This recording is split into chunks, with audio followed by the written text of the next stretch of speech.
யாழ்ப்பாண விஜயத்தின் போது அந்தந்த உரிமையாளர்களுக்கு அந்தந்த காணி உரிமையாளர்களுக்கே அந்த வீடுகளை நாங்கள் அந்த காணிகளை நாங்கள் கொடுப்போம் என்று கூறியிருக்கிறேன்.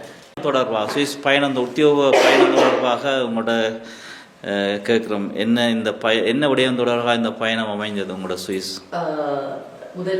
முதலே நான் இந்த சந்தர்ப்பத்தை தந்தமைக்கு நான் உங்கள் அனைவருக்கும் எனது நன்றியை இலங்கை அரசாங்கம் சார்பாக தெரிவித்துக் கொள்ள விரும்புகின்றேன். அத்தோடு நான் இலங்கையிலிருந்து இந்த சுவிஸ் விஜயத்துக்கு முக்கிய காரணம் இந்த நாட்களில் ஐநா சபை சம்பந்தப்பட்ட சிடோ சமாயம் நடந்து கொண்டிருக்குது இந்த ஜினீவா நகரத்துல.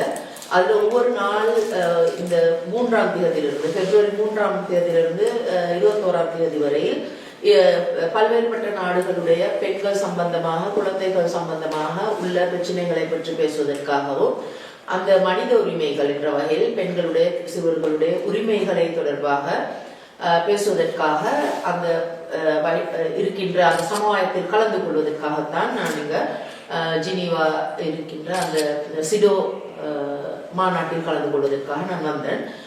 அத்தோடு நான் சொல்ல வேண்டிய விடயம் தான் அங்கே பல்வேறு பிரச்சனைகளை பற்றி பேசப்பட்டது.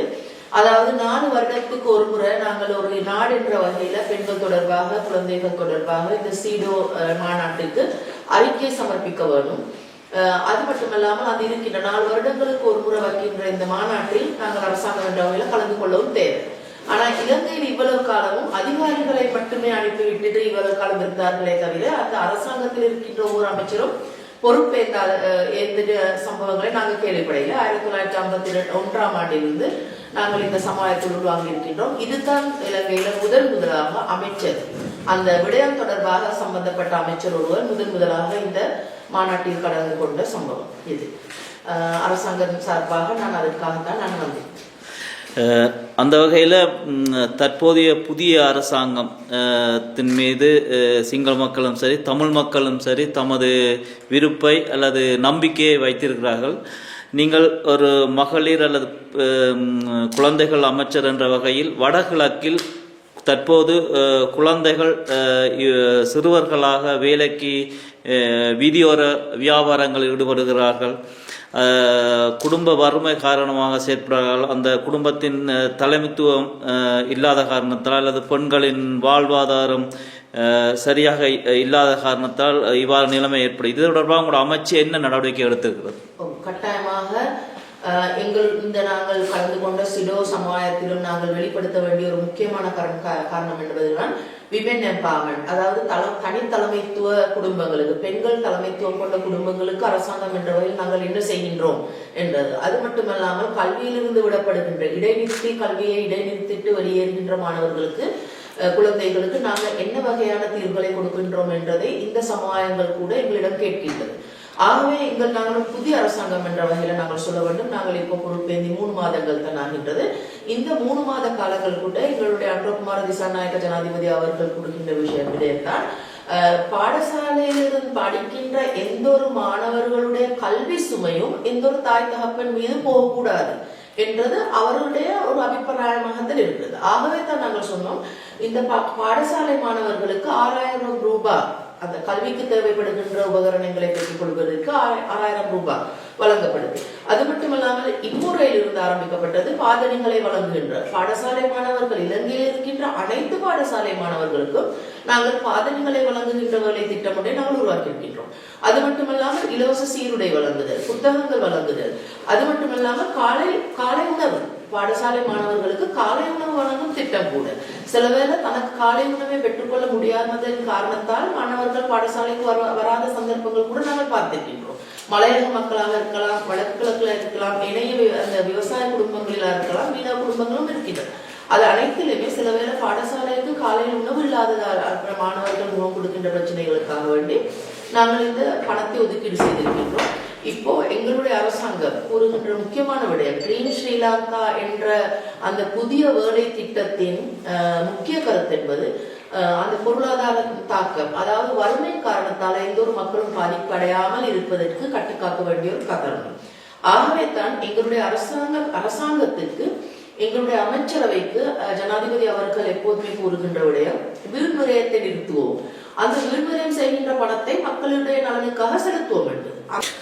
கடந்த ஆட்சி காலத்தில் புத்த சாசன அமைச்சுக்களால் உயர் பாதுகாப்பு வலயங்களில் வடகிழக்கில் பல விகாரைகள் அவையின் பாதுகாப்போடையே அமைக்கப்பட்டிருந்தது.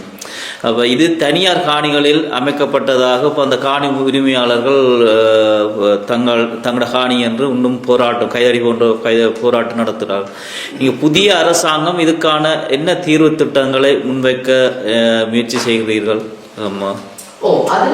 புத்த பிக்குகளும் அங்கே பொறுப்பாக இருக்கிறவர்களும் இது தமிழ் மக்களுடைய காணிதான் என்று சொல்லினோம். அதே நேரத்தில் ஒரு புத்த அமைப்புகள் அல்லது புத்த சாசன அமைப்புகள் வந்து வேறு மாதிரியான ஒரு கருத்தை சொல்லிக் கொண்டிருக்கணும். அதுக்கும் சேர்த்து நீங்கள் சொன்னீங்கன்னா தான் நல்லது. நான் சொல்ல வருகிறது வந்து எந்த ஒரு இது இப்ப நான் இதுல வந்து இவ்வளவு காலமும் இருந்த அரசாங்கத்தோட ஒப்பிட்டு பார்க்க அரசாங்கம் மட்டுமல்லாமல் இவ்வளவு காலம் இருந்த அரச முறையை தான் நான் சொல்கின்றேன். அந்த அரச முறை வந்து அந்த வன்முறையாக அல்லது தான் பலவந்தமாக ஏனையவர்களுடைய உரிமைகளை ஆக்கிரமிக்கின்ற முறை தான் இருந்தது. அது உரிமை என்ற வகையில பார்க்கும்போது அடுத்தவருடைய பொருளாதாரத்தையும் ஆக்கிரமித்திருக்கு, அவர்களுடைய மத இன மொழி உரிமைகளையும் ஆக்கிரமித்திருக்கு, சட்ட ரீதியான உரிமைகளையும் அந்த அரசியல் முறை ஆக்கிரமித்திருக்கு. அதற்கு எதிராகத்தான் மக்கள் எங்களிடம் அணி திரட்டி நாங்கள் எடுத்திருக்கிறோம். இது வந்து அந்த அந்த வடக்கு கிழக்கு பிரதேசத்தை எடுத்து பார்த்தோம் என்றால் அது எங்களுக்கு இது நாங்கள் சொல்கின்ற வகையில் நாங்கள் பார்த்தோம் என்றால் இந்த முதலாளித்துவ அரசியல் முறையில இவ்வளவு காலம் இருந்ததோட ஒப்பிட்டு பார்க்க அந்த அரசியல் முறையைத்தான் நாங்கள் தோல்விக்காலம் செய்திருக்கிறோம். இப்போ நாங்கள் சொல்கின்றது இது மக்களுடைய ஆட்சி. இப்போ அரசாங்கம் வேற, மக்கள் வேறு இல்லை. இப்ப மக்கள் தான் அரசாங்கம். நாங்களும் மக்களுடன் இருந்தவர்கள் தான் இப்ப நாங்கள் அரசாங்கத்தில் இருக்கின்றோம். ஆகவே நாங்கள் தீர்வு காண வேண்டியது நாங்கள் அனைவருமே. அரசாங்கம் வேறாக வந்து மக்களுக்கான தீர்வு காண போவதில்லை. இந்த அரசாங்கத்துக்குள் இருப்பதே மக்களுடைய பலமும் மக்களுடைய அந்த மக்கள் செல்வாக்கும் தான். அப்ப மக்கள் ஆணையை மீறி இந்த அரசாங்கத்துக்கு போக முடியாது.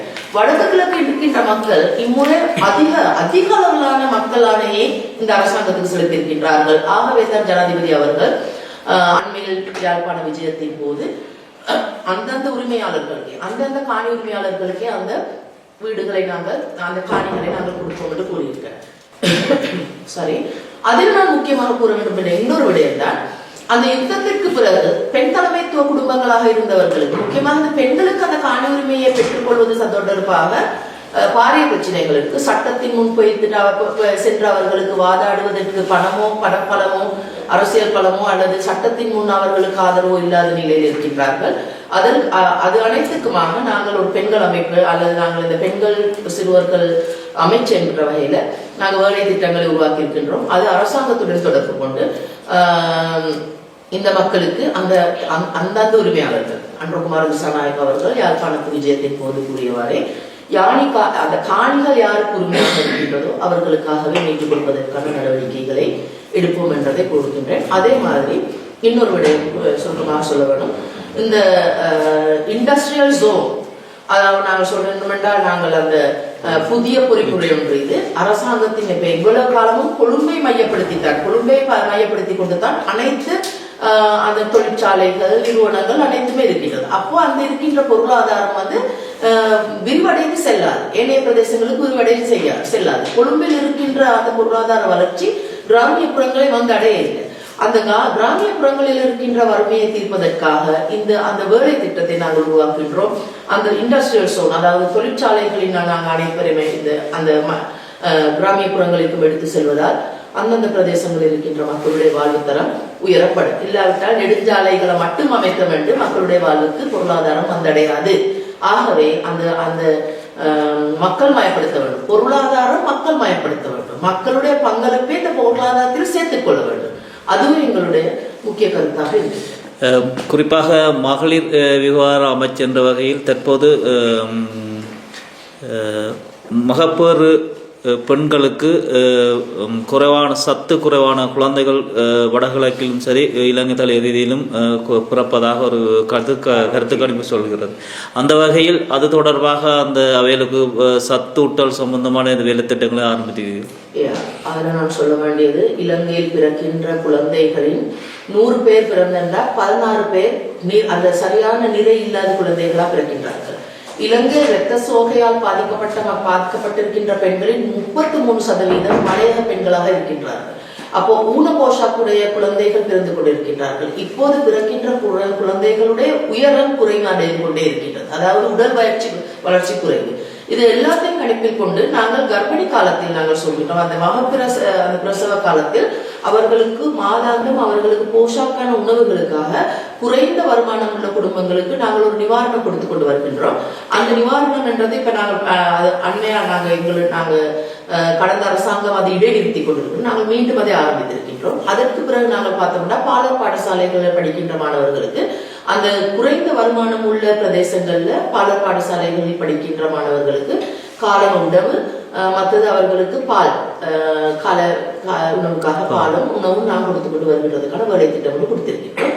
இதுதான் நாங்கள் இப்போ ஆரம்பித்திருக்கின்றது. இதுல உள்ள சில வேளை நாங்கள் சொல்கின்ற விவரங்கள், அதாவது தர விவரங்கள் உண்மையானதாக இல்லாதபடியால் சில இடங்கள் கைவிடப்பட்டிருக்கு. அது உண்மை. அப்படின்னா நாங்கள் எங்களுடைய ஏஜி ஆபீஸ்கள் இருக்கின்ற தர விவரங்களை நாங்கள் எடுத்து பார்த்தோம்னா அந்த இப்ப அது சரிவர அந்த நாங்கள் அடையாளம் கண்டுகொள்ளாத இடங்கள் சில வேளை விடப்பட்டு இருக்கின்ற இடங்கள் இருக்குது. ஆகவே நாங்கள் இந்த எல்லா பிரதேசங்களும் இருக்கின்ற முன்பள்ளிகள் தொடர்பான அதிகாரிகள் இருக்கின்றார்கள்.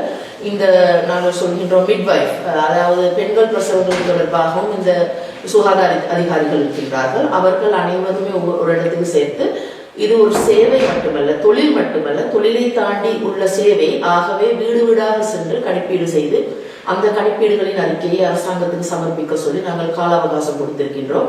மார்ச் இறுதி வரை, இப்ப இவ்வளவு காலம் கண்டுகொண்ட அந்த தகவல் படித்தான் நாங்கள் செயல்பட்டு கொண்டு வருகின்றோம். மார்ச் இறுதி வரையில் நாங்கள் இந்த சரியான கணிப்பீடுகளை கண்டுபிடித்து விடப்பட்ட பிரதேசங்கள் இருந்தால் அதுகளை நாங்கள் உள்வாங்க தயாராக இருக்கிறோம். பெண்கள் விவகார அமைச்சின் பொறுப்பில் பெண் ஒருவர் இருப்பது மிக மகிழ்ச்சி. அந்த வகையில் தற்போது கடந்த கால அரசாங்கத்தில் பல பெண்கள் காணாமாக்கப்பட்டார்கள், பல பெண்கள் விதவையாக்கப்பட்டார்கள், பல பெண்கள் பாலியல் வன்முறைப்பட்டு கொலை செய்யப்பட்டார்கள். இவர்கள் தொடர்பாக இன்று தமிழ் மக்கள் வழங்கியிருக்கிற ஆணையை கொண்டு அவர்களுக்கு என்ன தீர்வு இந்த அரசாங்கம் கொடுக்க போகிறது என்ற ஒரு கேள்வி ஒன்று இருக்கு. நான் ஒரு விஸ்தீரணமான ஒரு பதிலை நான் கொடுக்க விரும்புகின்றேன். இப்ப நாங்கள் இந்த காலத்துல பேசுகின்ற விடயத்தை பார்த்தீங்கன்னா ஊடகவியலாளர்கள் காணாமல் போயிருக்கின்றார்கள், நியாயம் இல்லாம இருக்கு. சில பெண்கள் காணாமல் இருக்கிறார்கள், நியாயம் இல்லை. அது மட்டுமல்லாமல் குழந்தைகள், சிறுவர்கள், அவர்கள் கொலை செய்யப்பட்ட விடயங்கள், பாலியல் ரீதியாக துஷ்பிரயோகங்கள், நிறைய விடயங்கள். ஆனா இதுகளுக்கு தீர்வு இன்னும் கிடைக்கப்பெறவில்லை. அது கண்டுகொண்ட ஒரு விடயம் தான். இது நீண்ட காலம் நடந்தது. இப்ப அதாவது இந்த சம்பவங்கள் சிலது நடந்து 15-20 வருடம் ஆகியிருக்கு. அப்போ சாட்சிகள் அளிக்கப்பட்டிருக்கு, சாட்சிகள் ஒழிக்கப்பட்டிருக்கு, பலவந்தமாக முடிவரைக்கப்பட்ட விடயங்கள். அப்போ இதுகளை மீண்டும் கிளறி தேடி எடுத்து நியாயத்தை தேடும் வரை தேடி நியாயத்தை அது அவர்களுக்கு கொடுக்கும் போது நீண்ட ஒரு கால அவகாசம் தேவைப்படும். அதற்கு முன்னே எங்களுக்கு தேவைப்பட்டிருக்கிற விடயம் தான் இருந்த அரசியல் முறை, இருந்த எந்த கட்சி என்றது இல்லை நாங்கள் சொல்கின்றோம், இருந்த அரசியல் முறை அந்த நாட்டில் வாழ்ந்த மக்களுக்கு எந்த ஒரு நியாயத்தையும் உருவாக்க இல்லை, நியாயத்தை கொடுக்க இல்லை. ஆகவே தான் இதை நாங்கள் உண்மையா விளங்கிக் கொள்வோம். இந்த உண்மையை நாங்கள் ஏற்றுக்கொள்வோம். இவ்வாறு நடந்திருக்கின்றதை, ஆனால் இதற்கு பிறகு அது நடக்காமல் தவிர்த்துக் கொள்வது ஒட்டுமொத்தமாக ஒரு சமுதாயமாக தேடி நாங்கள் ஒன்றாக இணைந்து இந்த நியாயங்களை தேடி போகும் அந்த காரியம், அந்த பொறுப்பு எங்கள் எல்லாத்துக்குமே இருக்கு. நிலம் விடுவிப்பு எல்லாம் நீங்கள் சொல்ற போல விரைவில் நடக்குமோ அல்லது கதையோட கதையாக தொடர்ந்து போய் விரைவில் நடக்கும் என்றதை நான் பொய்யா சொல்லிட்டு போக விரும்புகிறேன். இன்னும் 1 மாசத்துல நடக்கும், 2 மாசத்துல நடக்கும் என்ற நான் அந்த பொய்யான கூட்டுகளை நான் சொல்லிட்டு போக விரும்பல. நாங்கள் சொல்கின்றது ஆரம்பத்தில் நாங்கள் இந்த பொருளாதார மாற்றத்துக்காக நாங்கள் நடவடிக்கைகள் எடுப்போம். பொருளாதார மாற்றம் என்றது காணி உரிமைகள் இல்லாம செய்ய முடியாது. விவசாயிகளுக்கு காணி இல்லாட்டி விவசாயிகளின் பொருளாதாரம் அபிவிருத்தி அடையாது. மீனவர்களுக்கு கடலை பாதுகாத்து கொடுக்காட்டி மீனவர்களுடைய பொருளாதாரம் அபிவிருத்தி அடையாது. ஆகவே நாங்கள் இருக்கின்றோம் முடியுமான விரைவில் நாங்கள் இந்த பிரச்சனைகளை தீர்த்து கொடுக்க வேண்டும்.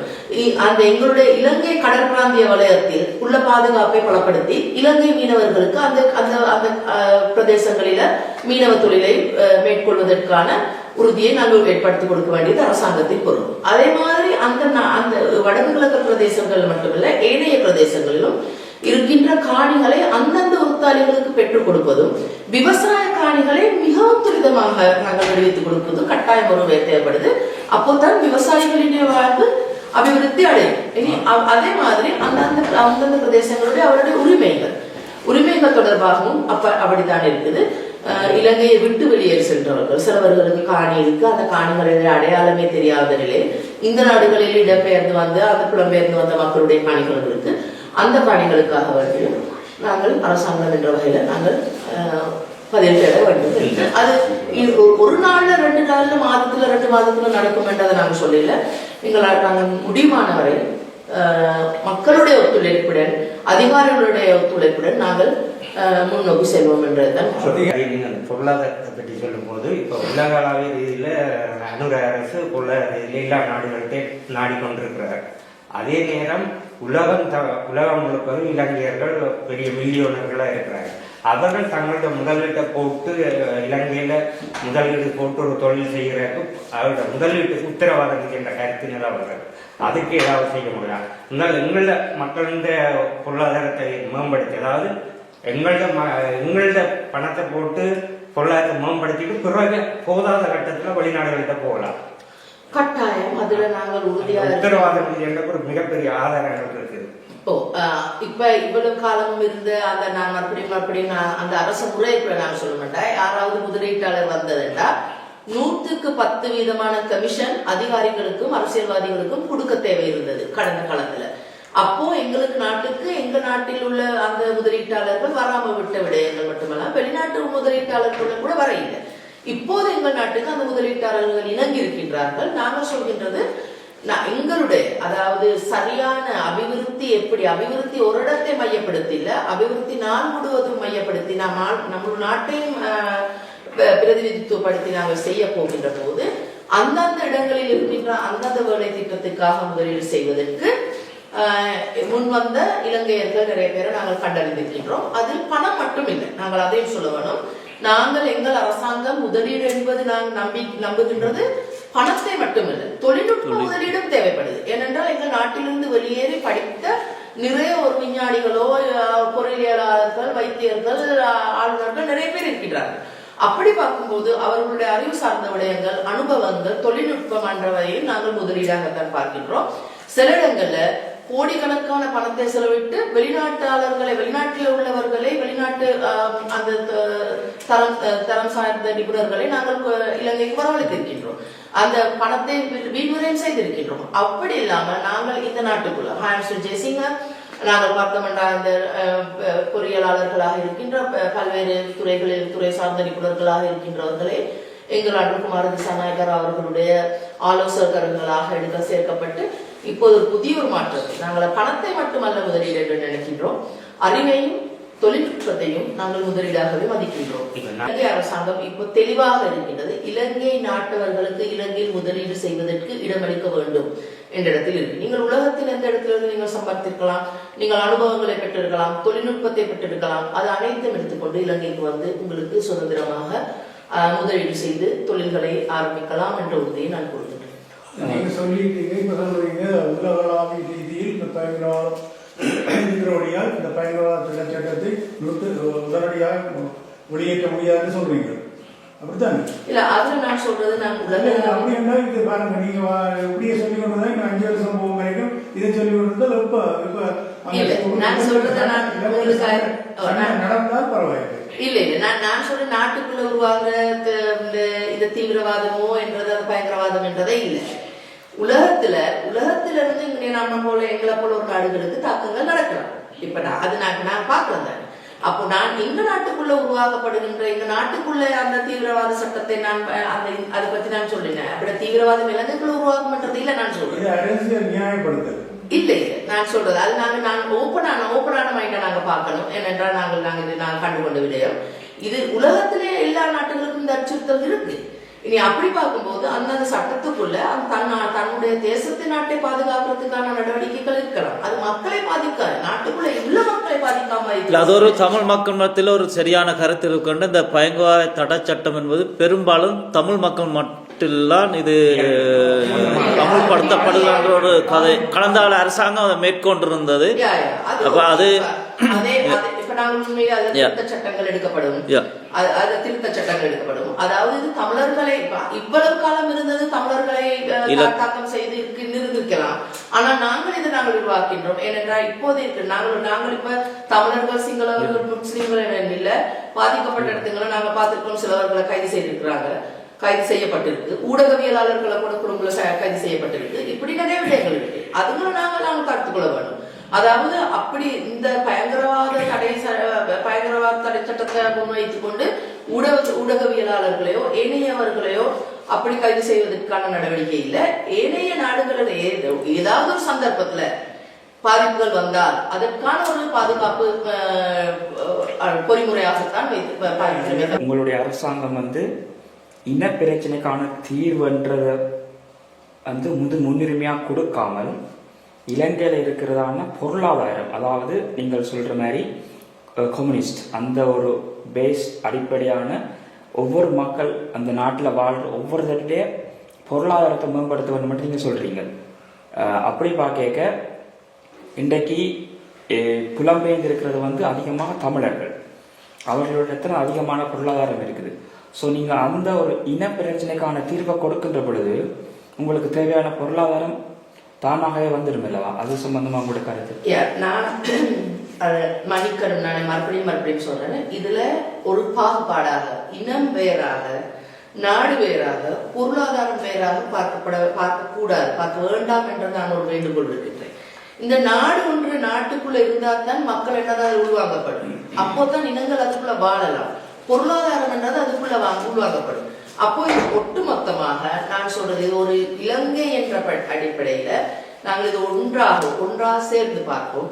இனங்களுக்கான இனப்பிரச்சனை என்றது ஒன்று உருவாக்கப்பட்டதே இந்த நாட்டில் உள்ள அரசியல்வாதிகளால், இந்த நாட்டில் உள்ள அரசியல் முறைகளால் தான் இனப்பிரச்சனை என்றது உருவாக்கப்பட்டது. அந்த உருவாக்கப்பட்ட முறையவே நாங்கள் தோல்விக்கான செய்திருக்கின்றோம். இப்ப இந்த முறை இந்த மக்கள் ஆணைக்குள்ள அந்த எந்த ஒரு பாகுபாடும் இல்லாம மக்கள் நம்பின விடயம்தான் அந்த அரசியல் முறையை தோல்விக்கான செய்திருக்கிறார்.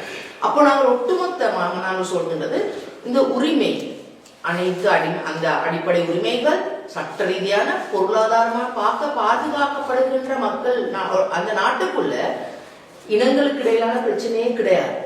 அப்படியான அவர்களுடைய உரிமைகள் பேணப்படும். இப்ப இந்த நாடுகளை நாங்கள் பார்த்தோம், நோர்வே இந்த நாடுகளை பார்த்தோம்னா அவ்வாறான பிரச்சனைகளை வருவதற்கான சாத்தியமே கிடையாது.